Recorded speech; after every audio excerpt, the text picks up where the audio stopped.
एक और देश भर में हर घर तिरंगा अभियान जारी है, तो वहीं दिल्ली में कौन फहराएगा तिरंगा, इस सवाल पर विवाद उठ खड़ा हुआ। अब केजरीवाल चाहते थे कि आतिशी ध्वजारोहण करें, परंतु नियम मानना भी महत्वपूर्ण है।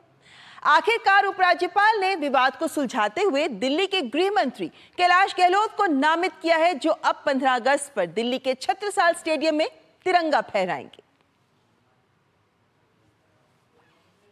स्वतंत्रता दिवस पर दिल्ली के छत्रसाल स्टेडियम में दिल्ली सरकार की तरफ से झंडा कौन फहराएगा, इस पर सस्पेंस अब खत्म हो गया है। 15 अगस्त 2024 को छत्रसाल स्टेडियम कार्यक्रम में राष्ट्रीय ध्वज फहराने के लिए दिल्ली के गृह मंत्री कैलाश गहलोत को नामित किया गया है। दिल्ली के उपराज्यपाल वीके सक्सेना के आदेश से ये साफ हो गया है कि आतिशी अब दिल्ली सरकार की तरफ से झंडा नहीं फहरा पाएंगी। दरअसल केंद्रीय गृह मंत्रालय की ओर से कहा गया कि ध्वजारोहण के लिए उपराज्यपाल दिल्ली सरकार के किसी भी मंत्री को नामित कर सकते हैं, जिसके बाद उपराज्यपाल ने ये फैसला लिया। इस पर भाजपा ने कहा कि सीएम केजरीवाल के इस्तीफा नहीं देने की वजह से इस तरह के विवाद पैदा हो रहे हैं और कैलाश गहलोत भी तो आम आदमी पार्टी सरकार के ही मंत्री हैं।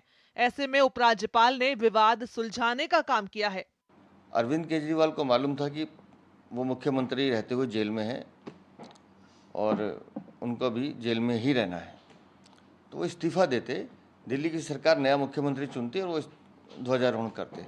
ये काम उन्होंने नहीं किया, जानबूझकर उसमें विवाद पैदा करने की कोशिश की और जानबूझकर एक नाम खिसकाया। अब कानून क्या कहता है, हमारा कॉन्स्टिट्यूशन का कहता है, उसको देखने की ज़रूरत थी और माननीय उपराज्यपाल ने उसमें निर्णय लिया कि जो गृह मंत्री हैं वो झंडा फहराएं, तो फिर उसमें विवाद क्यों?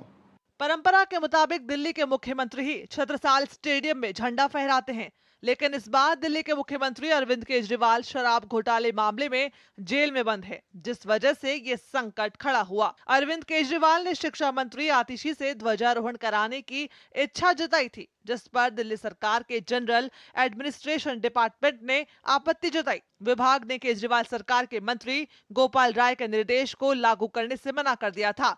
साथ ही यह भी कहा था कि तिहाड़ जेल से केजरीवाल का पत्र लिखना और ऐसी बातचीत करना स्वीकार्य नहीं है, यह नियमों का उल्लंघन है। झंडा फहराने से मना करने के फैसले पर मंत्री आतिशी ने नाराजगी जताई थी, लेकिन अब उपराज्यपाल के फैसले के बाद उम्मीद की जानी चाहिए कि इस मसले पर राजनीति और विवाद दोनों थम जाएगा।